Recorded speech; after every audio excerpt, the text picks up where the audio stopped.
الخلافة أمر منتهي. ستيب باي ستيب أبو منصور، خطوة خطوة.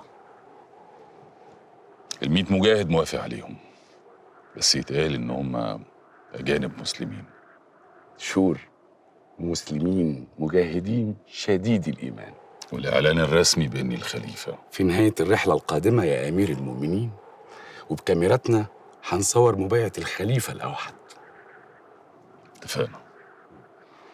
يخشوا المعسكر على دفعات، ويتقال إن هم هربانين من بلادهم وإن إحنا الملاذ الآمن. إحنا بس بنقول الفكرة، لكن السيناريو ده تخطيط مولانا. ماشي. الاتفاق ده سري بيني وبينك، مفيش أي حد يعرفه ولا حتى نمير. ضن مكانتك محفوظة يا صديقي، بس ما تنساش الطلب الأخير. ولسه في طلبات؟ الطلب الأهم الرعب يا شيخ رمزي، رعب ما تشافش قبل كده. السطح منور. وحشتني الدوشة قوي يا حسن. دوشة بس؟ لا، وشخيرك كمان. ما بيحصلش. بيحصل والله، بيحصل في أول الليل بس. لا، طول الليل. انت عارف لولا الدوشة دي كانوا الجيران سمعوك وبلغوا عنك البوليس. امال انا قلت لك نتجوز هنا ليه؟ اهو دمك الخفيف ده هو اللي خلاني اسامحك. وقلبك اللي بيسامح ده هو اللي خلاني احبك.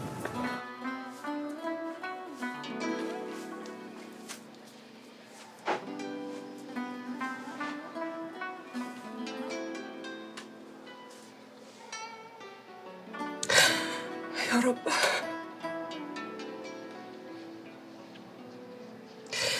يا رب صف نيتي واجعل فعلي لوجهك الكريم، مش انتقام لاخويا، لا لا. يا رب لوجهك تعالى.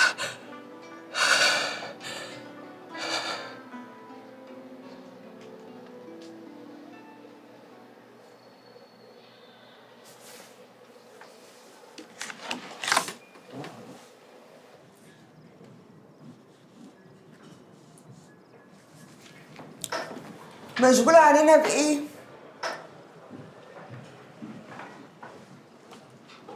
مشغول بإيه؟ الشغل. كلمتك مرتين. أنا الحقيقة أصلي ببقى عامل الموبايل على السايلنت وأنا بحضر الحلقة الجديدة. جميل إنك تبقى مهتم بالشغل. ما عنديش حاجة أهم من إني أهتم بيها. ولا جوارية؟ المحبة اللي بعد عداوة.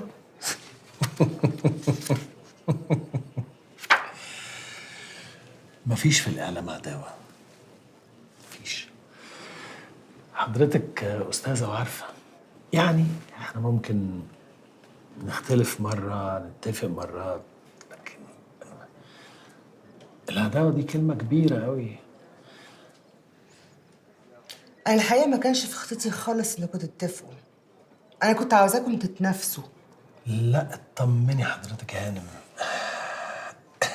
التنافس موجود في أي وضع. حتى في أكتر أوقات التوافق بيبقى التنافس موجود، ويمكن أكتر من العادي. اطمني على خطتك. المهم بس تاخد بالك، لأنه ساعات اكشلي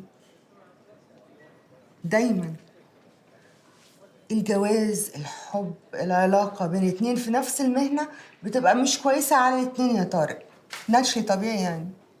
هي في دماغها نجاحها وانت في دماغك نجاحك. صعب قوي الدماغين يناموا على مخدة واحدة. طب ما احنا ممكن بدل ما نجيب سرير ونحط مخدة طويلة نجيب مخدتين صغيرين، خدادية هنا بالطموح وخدادية هنا بالطموح. ريلي شربات مش كده؟ مش بتقولوا كده على الدم خفيف شربات؟ يو ده احنا بنقول اكتر من كده، ده احنا بنقول شربات وعسل وفقري وبنزغرط وكل حاجة. رايت اوكي. انت حر، بس بجد خد بالك. ما تقلقيش انا واخد بالي. جود. في اجتماع مهم جدا هحضره انا وانت وشخصيات اجنبيه. هنحدد فيها الخطوات اللي جاية ننفذها بدقة. والشخصيات دي بقى اعرفها انا؟ في اللي تعرفهم وفي اللي هعرفك عليهم وفي اللي يستحسن ما تعرفهمش. انا جاهز. اوكي، هبلغك بالميعاد. وطبعا انت راجل عاقل، مش محتاجة اقولك انه ده سر. انا كل اللي بيني وبينك سر يا راكية. السلام عليكم يا رمزي. ازيك؟ عامل ايه؟ مش عارفة ليه بكتب لك تاني، بس المرة دي بكتب لك وأنا مخنوقة من كل حاجة. مخنوقة وحاسة إن أنت صح. كل حاجة حواليا بتأكد لي كده. حاسة إن أنا بتغير وإن أنت السبب. العناد هو اللي خلاني أقف ضدك لحد ما اكتشفت إن أنا ضد الحق نفسه. أنا بعترف لك وأنا بشيل حمل كبير وأنا على كتفي. مجتمع جاهل ومتخلف، ومفيش طوق نجاة غير إن أنا أبقى معاك.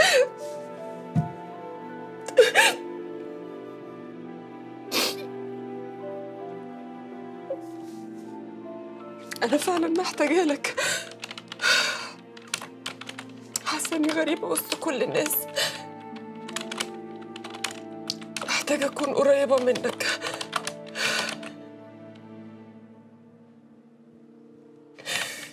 العمر بيجري يا رمزي، خايفة أموت وأنا غلط. أنا بكتب لك وأنا بعيط وقلبي موجوع. ليه ما صدقتكش من زمان؟ ليه ما اختصرتش كل الوقت ده ونجيت نفسي من المجتمع الجاهل وكنت جنبك؟ ما تستغربش كلامي، أنا نفسي مستغربة روحي. أيام كتير عدت عليا وأنا بكابر لحد ما تعبت من العند، من المجتمع الجاهل. عايزة أكمل حياتي صح، عايزة أكمل حياتي معاك وأنا مطمنة على ديني ودنيتي وآخرتي. فكرت كتير وأنا بكتب لك وقبل ما أكتب لك، بس بفضل الله تعالى حسمت أمري. أنت صح يا رمزي،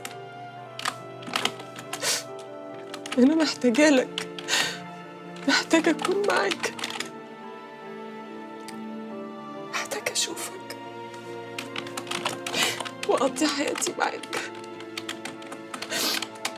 حقك إنك ترفض أو تقول لأ أو تتجاهل رسالتي، بس هي دي الحقيقة اللي أنا وصلت لها بعد العمر ده وبعد غيابك. السلام عليكم.